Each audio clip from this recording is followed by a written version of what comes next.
This is Art Sense, a podcast focused on educating and informing listeners about the past, present, and future of art. I'm Craig Gould. On today's episode, I speak with painter Kylie Manning about her latest exhibit, There Is Something That Stays, on view at Pace Gallery's West 25th Street locations in New York through April 19th. Known for her sweeping, atmospheric canvases that merge representation with abstraction, Manning's work evokes a sense of movement, memory, and emotional resonance. In the conversation, we discuss the inspiration behind the new body of work and her evolving relationship with color and form. And now, a conversation about permanence, perception, and painterly intuition with Kylie Manning.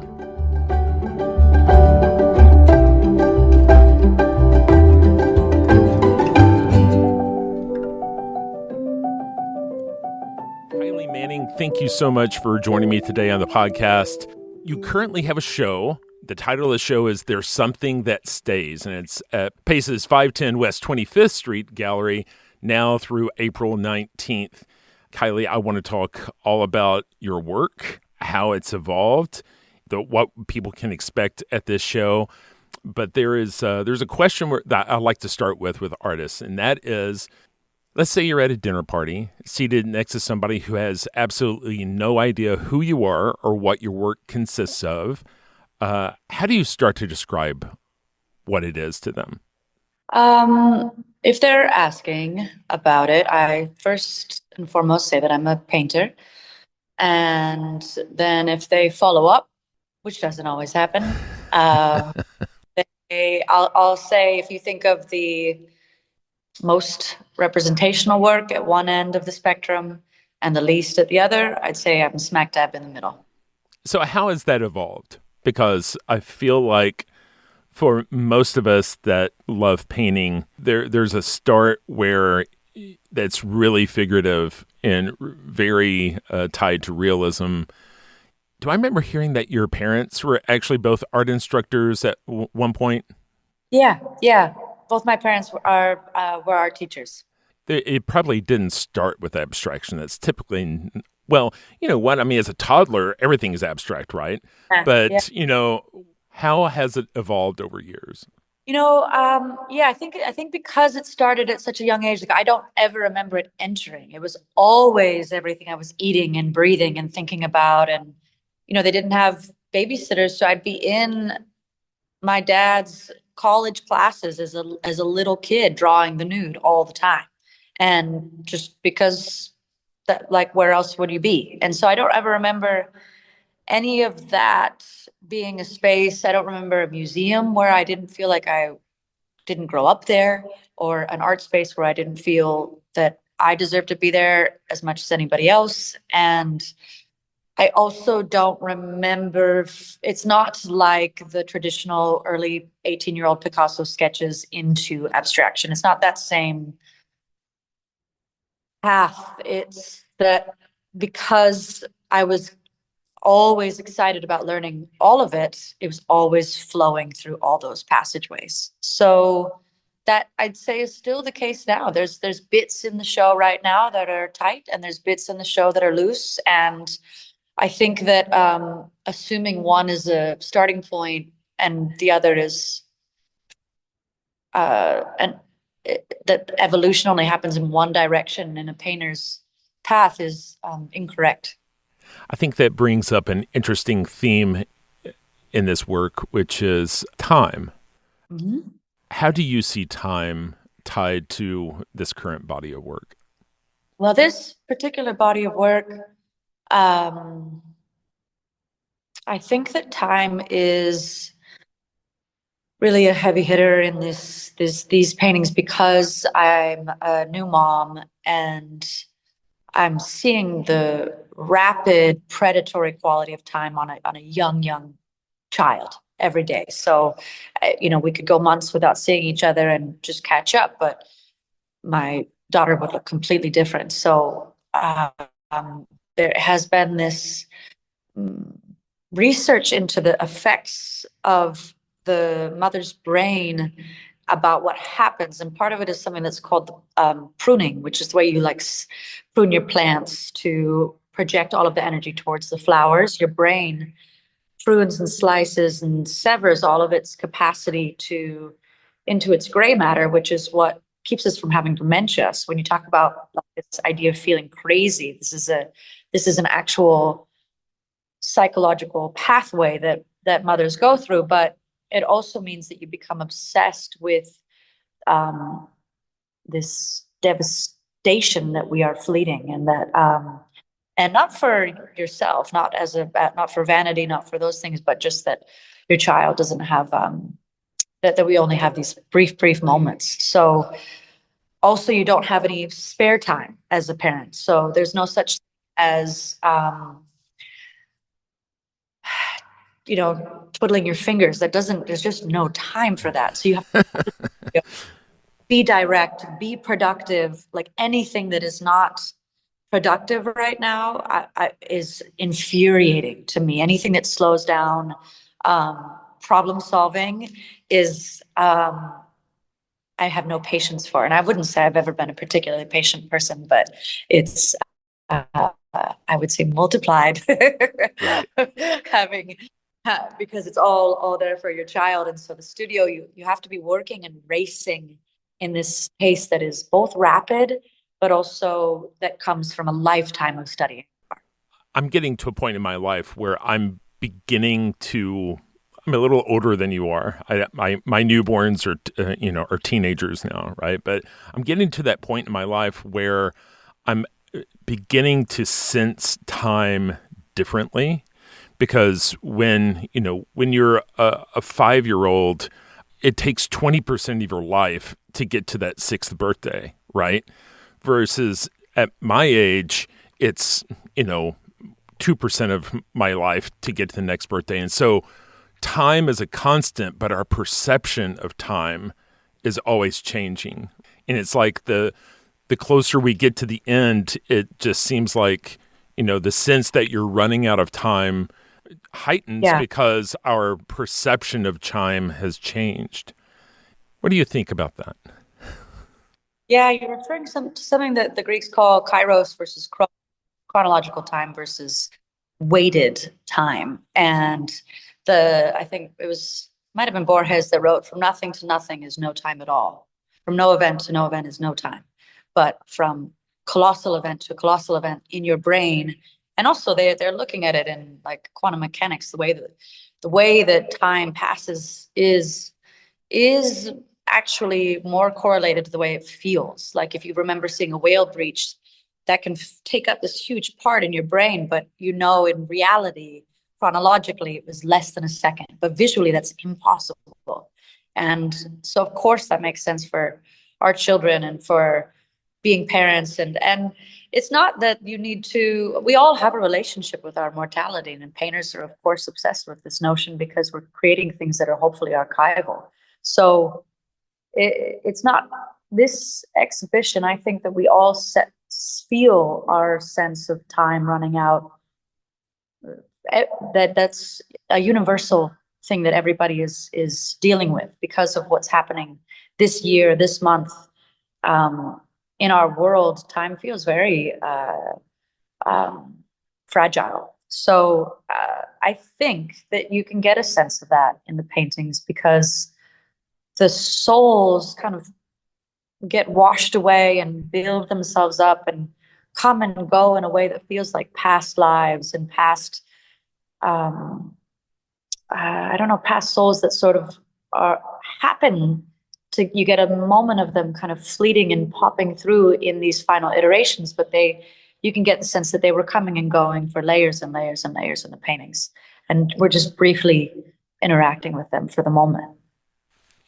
I feel like I heard you say one time, a painting will always tell the truth. And it sounds like, you really think about these works existing in a particular time and place. How does the moment you're in, whether that's emotionally, intellectually, even spiritually, how does that shape what you're able to create at a given time? I think I was just talking about this with a friend, how artists are at the moment having to subvert their subversions. We have these capacities to break things open, but the way that I do it is always through so many abstract layers, that there are so many political aspects to the work, but that the paintings are really for a time thousands of years from now, when the effects of gender have passed away, when the effects of so many fake rules to minimize people have passed away, then I think people will understand these paintings. So I don't think these paintings are ever for now. I think they're for a long way down the road. And that's when bodies that are both masculine and feminine and both fragile and powerful, that will understand those things is really more harmonious than we do now. And I think that the notion of a painting always telling the truth, it's just always there. I mean, we can try to talk about work to try to open up doors and try to make it accessible and try to share and let people have a way into them. And if people do it honestly and with an open heart, it's a really beautiful thing. But if people do it in a weird way, you can see it in the painting. You can see when people are selling you smoke. You can just see it. The painting will tell if it's about what the person's saying it's about. There's no pretending. The painting will say when you don't have any money. The painting, by how you stretch your materials, by how far you can spread the expensive tone, like all of those all of those things, the painting will tell it. It's just about kind of helping people have the confidence to read a painting with all the tools they already have in their heart. Can we call that authenticity? Is authenticity important to you in your practice? Yeah, yeah, of course. Absolutely. I think authenticity is important to me as a person. So it's also something that I don't have a lot of when I see other people that are inauthentic, I would rather focus on so much extraordinary work out there that is, and that's not to say like it can have a sense of humor, but I think snarky is a little bit tired. Well, I mean, I feel like sometimes I look at certain people's artwork and I feel like it's not authentic, and I think of it as more of a cash grab, right? Yeah. And I feel like you can, if you look at enough artwork, you're sooner or later you're going to have an opinion on who that applies to and who that doesn't, right? Yeah, and it's the same thing. You can feel it, and you can think about that work, or you can think about all of the great work that's happening right now. There's so much great work that's happening right now, and so it's sort of just about like shifting that focus, I think, all the time. So going back to that dinner party question at the beginning, you mentioned that your work lives somewhere between figuration and abstraction, somewhere between the. I feel like there's also this. It lives in a realm between washes and mark making, and I think if somebody were to look at your work, with fresh eyes, I think one of the first things they would talk about is the color, right? If we were going, a podcast is such an odd place to talk about paintings, right? But Yeah. if we were going to try to describe and give somebody a sense of context for your work, where would you start to tell people about where you start and in your process and what the result looks like to you? Yeah. Well, I should clarify. I would say between representation or information. I wouldn't say figuration and abstraction because those are not opposites to me. Figuration is something that it that is a good jumping off point for abstraction, but that pretending that those are opposite ends of a spectrum is very, very incorrect. The opposite of abstraction would be for me information. Um, so it's and the body is where I put in most of those like anchors or landing pads or lightning rods to slow the eye down. And I think if we're to go into it a bit more deeply, what you're referencing is this notion of wash and sketch, how to make a huge archival oil painting feel like it's happening as rapidly as a sketch, but with the hundreds of layers of a sfumato from oil techniques. And the washes work as a tidal abstraction to literally, um, they decide how much information can remain. So it's more so that I hope that the things that the content is also mirrored by the handling that of setting up a series of rules and then breaking those rules. What that would mean visually would be the line work and the drawing and the either the charcoal or these ground pigments that I combine with beeswax that we can draw with. Um, that would start to imply some version of a narrative and then disorient. So it's this question from and for the viewer based off of how many paintings of mine they've seen. Therefore, they need less orientation. And the information that they've gotten from previous paintings, they can bring to the new body of work and understand that the slightest swath will have this pareidolia-like effect where you find and you merge and you connect and you project yourself into these very flooded pathways of mark making. You used the term pareidolia there. That's the concept of us looking for order where there's not necessarily order, right? Our willingness or our desire in our brain to want to see a figure in the clouds. Like Max Ernst would use like decalcomania to, almost like or Rorschach ink blot as a jumping off point to then bring representation back in.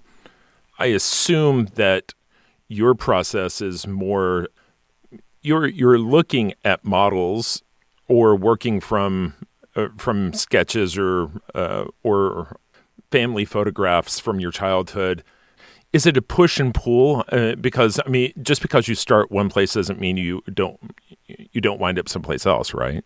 Yeah. It is a push and pull, and it's kind of like watching what a painting needs. The painting will unveil itself for you. So sometimes they start with models, and I start sketching the models from the first hit.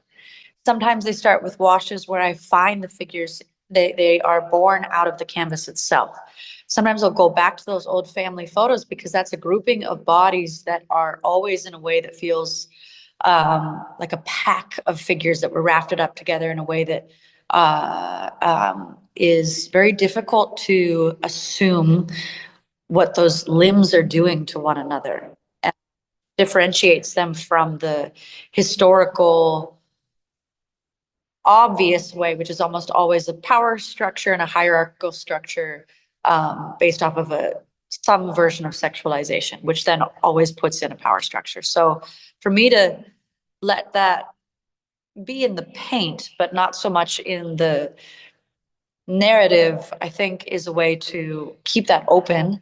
But it's also, there are times where I will literally Rorschach a piece and like the way to add these abstract interventions can happen in really wild ways. So that I leave open for what the painting needs, but it's really that these clusters of information will slow the eye down so much.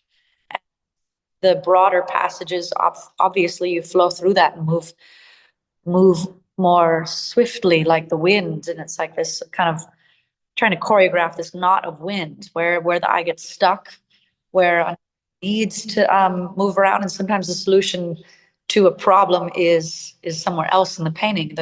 Each painting is going to set up a series of questions that you're constantly opening and closing these doors with every mark that you make. And I think the goal is to be finding different answers for these questions that you frequently come upon. And so that's a kind of a long-winded way of saying that it is a push and pull, and it's not necessarily that they start from one realm and then wind up in the other. It's always kind of swirling around. And I think more related to that time painting in East Germany with the Leipzig school, where the notion of representation was more about discontinuity and finding these ways to add up rules and then break those rules rather than a rejection that led to the abstract expressionism of our history of painting. Whenever we look at a painting like like your work, it's like we're awash in a sea and we're trying to find something to anchor onto, right? And so the finding a leg or finding eyes and a nose are places that we can kind of, it's like a buoy that we can kind of hold on to, but at the same time color is pulling us in one direction or another. Do you think about it all very intentionally as you work, what that experience is going to be like? Are you manipulating the viewer? Have you taken into account exactly what pathway I'm going to take when I look at your work? Yeah, manipulation is a tough. It's so loaded. It's such a loaded Yeah, term, right? yeah, but I have a lot of faith in the viewers, and I think that one thing that I do to lead them or invite them in a direction is based off of color and this specific sense of light. So I'll try often to capture based off of growing up in different latitudes what the latitude feels like. So I'm always very concerned about where an exhibition is going, and I will incorporate materials from the bedrock of where a show's going to go. So for New York, I included the things that were grindable in our bedrock, which is tourmaline crystals and quartz crystals and calcite. And so this body of work that is literally ground into the powder mixed with the pigment so that you can feel that it's grounded. The color feels like that it's familiar and unfamiliar. And that's color's most musical capacity, is that it's very subconscious. It's very powerful. It's very seductive. And if I can set up the viewer to know exactly what it felt like at a specific time of day, at a specific place, then they already remember something like that. So they will already be participating quite a bit more fully. And that allows for the mark making to be wild and unexpected. And there's pieces in this exhibition where none of the figures remained. One of them is a pink one that's pink and green on the far left that feels the most like you just came up for air and just survived some kind of a storm, and it's titled off of the location of a shipwreck. So that one we didn't need to keep any of them, really. Do you ever think about writing poetry to accompany this? Because you seem very lyrical when you speak of your work. Oh, that's an honor. I think it's I read a lot of poetry, and I think it kind of jogs the line alongside the paintings, but that's really just so I can always have this notebook full of potential titles that that were just kind of kicking around in the studio while the paintings were happening, because I think that the only way that I'm articulate is with a paintbrush. So I wouldn't pretend to be able to help the paintings anyway with poetry personally. You were talking about place, how these minerals ground up, giving off a sense of place. I find that that's really a theme with the really amazing artists that I speak with. They really, their work is tied to things that are highly personal. It's tied to place. When I think about place, that could be where you are, but that could also be tied to the notion of memory, right? Does this body of work represent place in terms of New York, or is it represent your childhood in Alaska and Mexico? Can you even run away from memory when talking about place?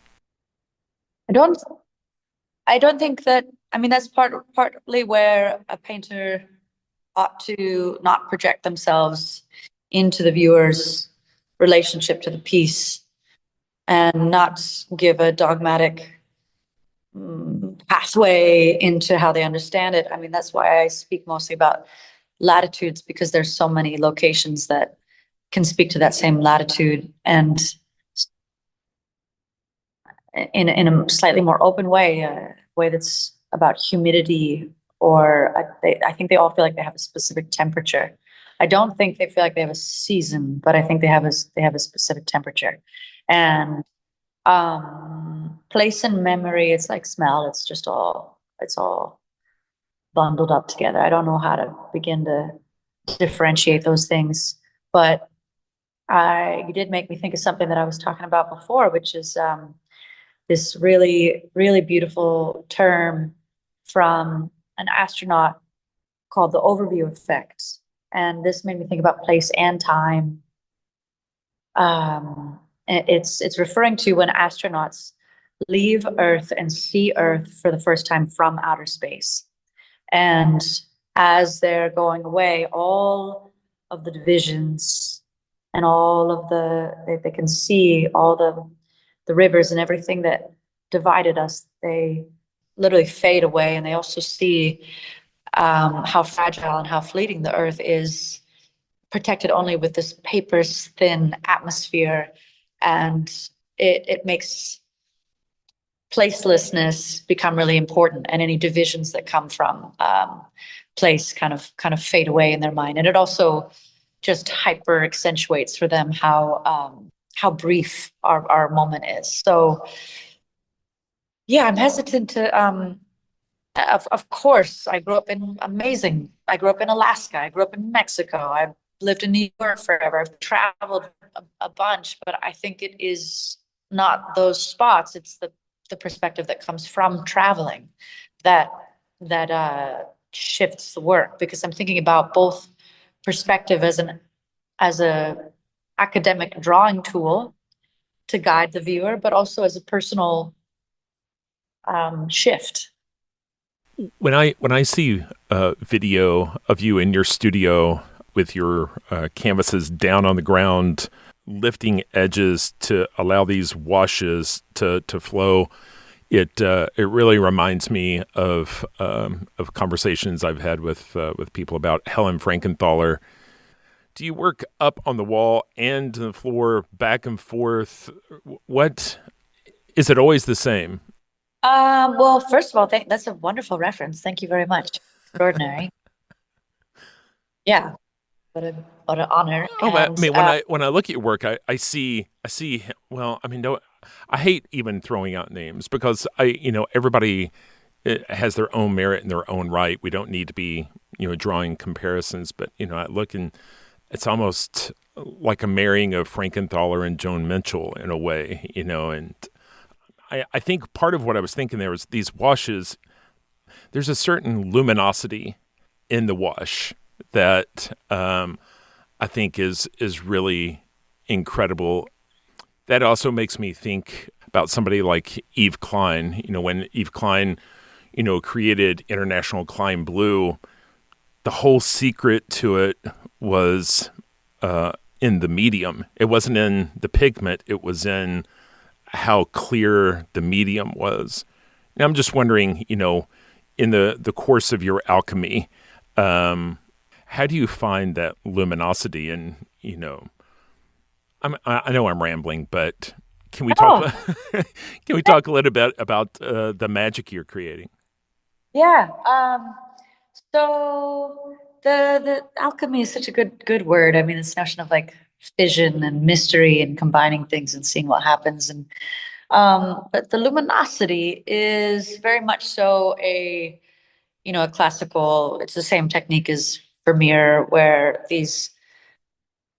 you have to do layers of oil between layers of paint, and that thin division will allow light to enter and refract, not just enter and exit. And that is, it's just the only way. So between each layer, you keep allowing for multiple passages, for more refraction, and to, I don't know, dazzle and glow. And it feels like a mystery, but it's just the scientific it's the only way to do it. And that is what you're talking about with Eve Klein, and that is the same thing of this allowing more passageways for light itself. What is rare about with how I do it is that it's so thin that the paintings feel like rapid washes, and yet you have this luminosity below. And that's, I think, what people keep asking me, but how are you doing it? But how do you actually? And that comes back to that Vermeer like pathway into layers of paint. But then the pores come based off of what it's more like I guess a philosophical way to have an abstract intervention that is literally drowning layers of bodies. So that is the physical way to cover, like literally cover layers of painting below, so all that remains is more like a flotsam or a jetsam, and these things that you're seeing as the tide is washing away, depending on how much Gamsol versus walnut or safflower or poppy oil, I can push the pigment in one direction or another, but also with the quantity of liquid, it's gonna flow like a river downhill. But with the pure powder, it's gonna have its own tidal effect. And then with the amount of thinner that you see these sprays, I can cut back into it and rip back into it and save some things below, or I can wipe it out. So what ends up happening is this really active race as a piece is pouring down itself to find the compositions, to save things, to let things go away in this way. You're feeling a race of a painting almost falling apart, almost fracturing and shattering, almost drowning itself, and then coming up for air, and you finding it. And that's also part of the thing of like a painting won't lie. Those stakes cannot be ended. You can see that a piece barely survived, and a lot of them don't. Um, or it takes more layers until something intriguing will unveil itself to you. But some of the triptychs are done from opposite sections of that, with quantities of academia filling up other quantities of I don't know, these more wash-like interventions.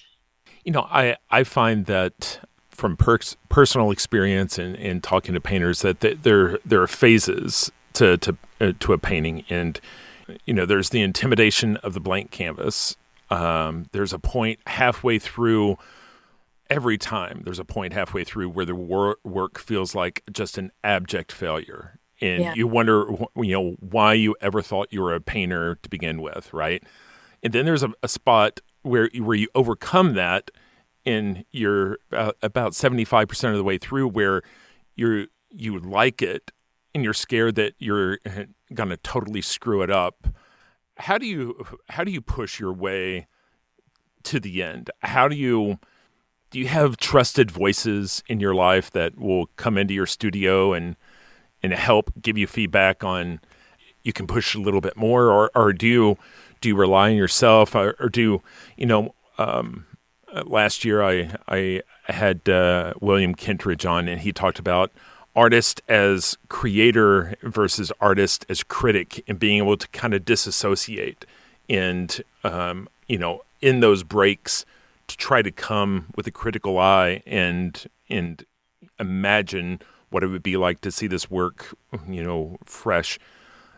How do you work through these phases of psychologically of being an artist? Um, I think at some point there's so many cycles, right? We're so connected to the moon, so that we're always passing through things. And if you can kind of be conscientious of your habits and your patterns, and when you fall short and when you're vicious to yourself in the studio, um, to just like literally, as you said, just to push through.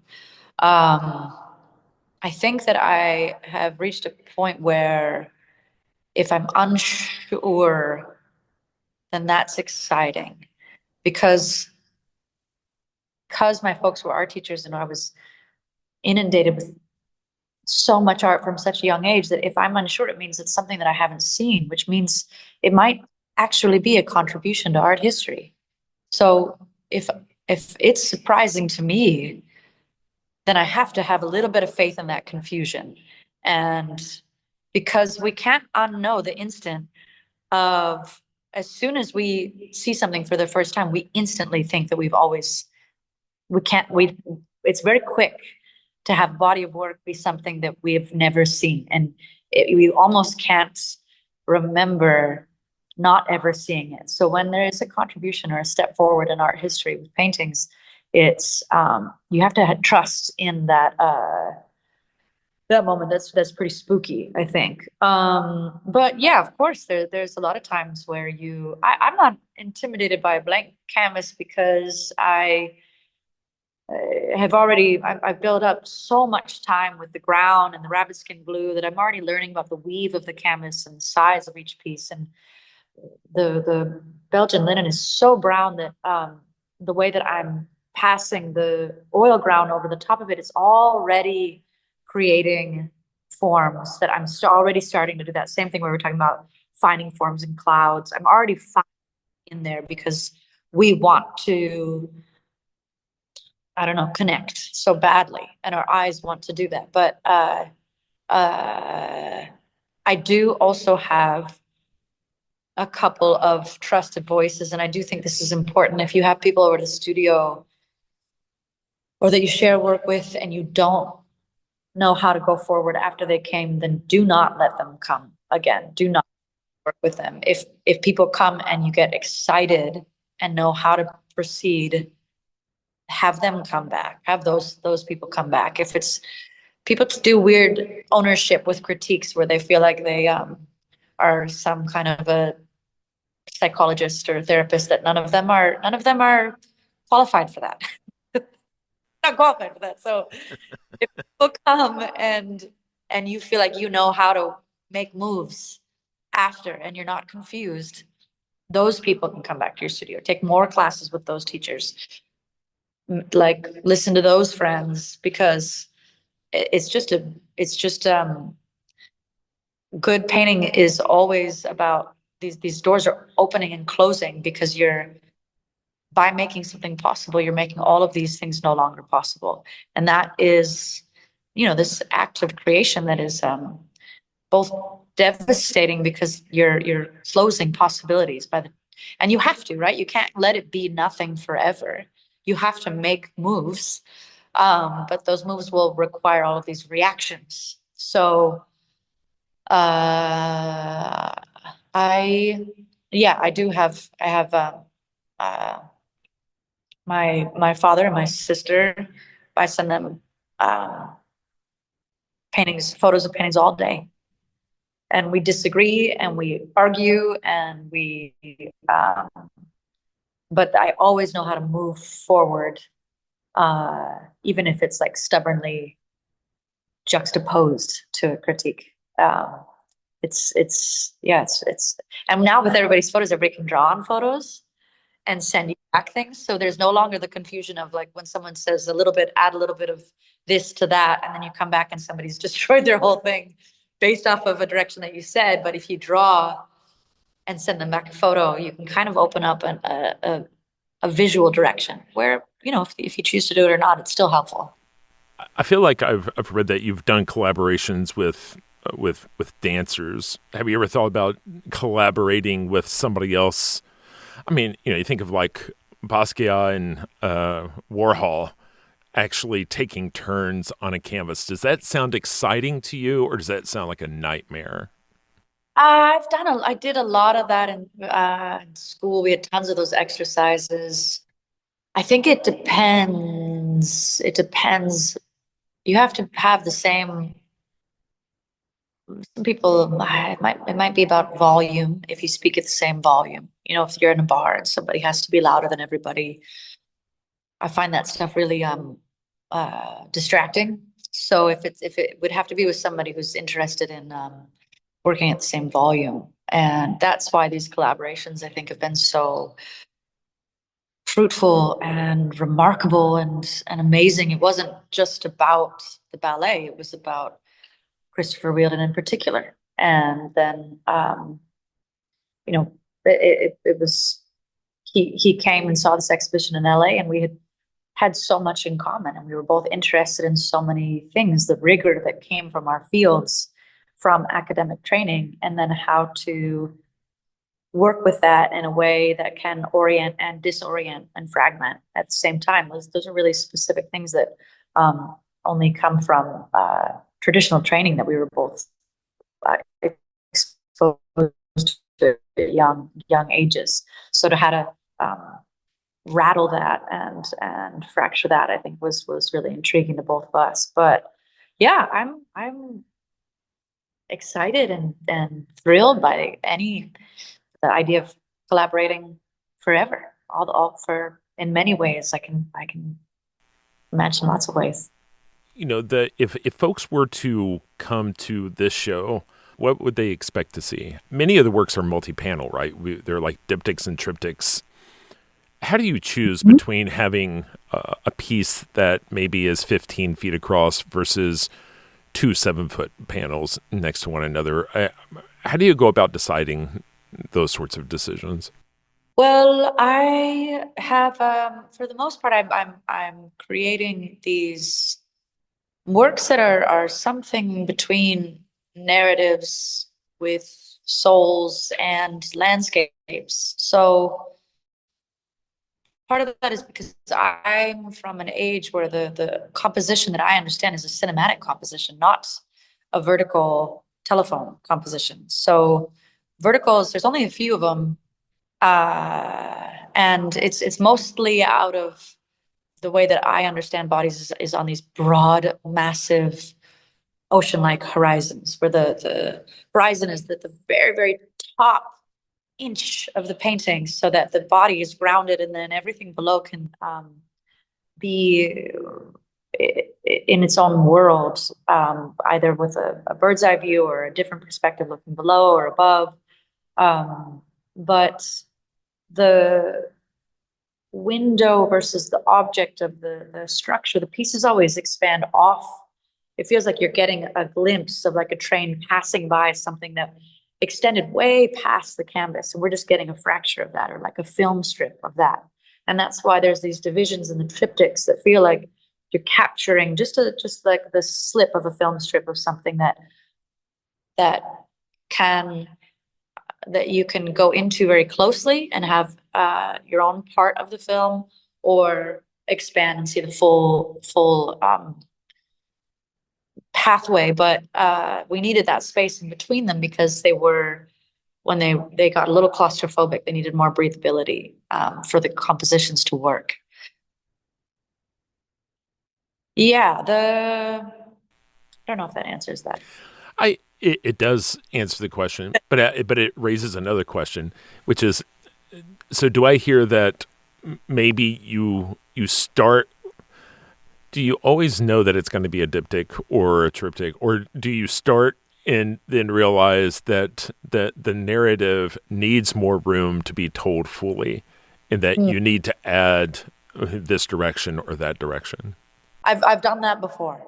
Sometimes, yeah, I guess the answer is both. I've added, I've turned diptychs into triptychs. I've turned single panels into diptychs. And it's just based off of what the composition needs. I used to work on the wall and then crop tons and tons and huge sections of the painting based off of photographing them. But now I found that they were no longer relating to the edge and the corners in a way that was as uh, utilized, I think, as by building them up so that I can work on them so tightly and so strongly now. They're sized so efficiently that you can be really aggressive against them, and I need that kind of drum-like strength from the linen to really intensely with the palette knives and stuff like that. That feels more like a sword fighting or something like that in the drawing marks that feel rather rabid. But yeah, so both. Sometimes I know I'm doing a triptych from the get-go, and sometimes it's additive. Well, Kylie, I really appreciate you taking time to talk to me about your work today. This has been a great conversation. Your show, There Is Something That Stays, is up now through April 19th at Pace's 510 West 25th Street Gallery. Kylie, thank you so much for being my guest today. Oh my gosh, it's a great pleasure, and I so appreciate your time, and yeah, thank you for shed some light on this body of work.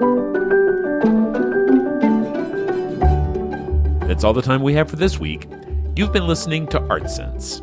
You can find the show on Apple Podcasts, iTunes, Google Play, Stitcher Radio, Spotify, or your favorite podcast app. If you've enjoyed this podcast, be sure to subscribe. And while you're there, please rate the show and leave a quick review. Your feedback is the key to other folks finding us. And if you'd like to see images related to the conversation, read the transcript, and find other bonus features, you can go to cambia.art and click on the podcast tab. If you'd like to reach out to me, you can email me at craig@cambia.art. Thanks for listening.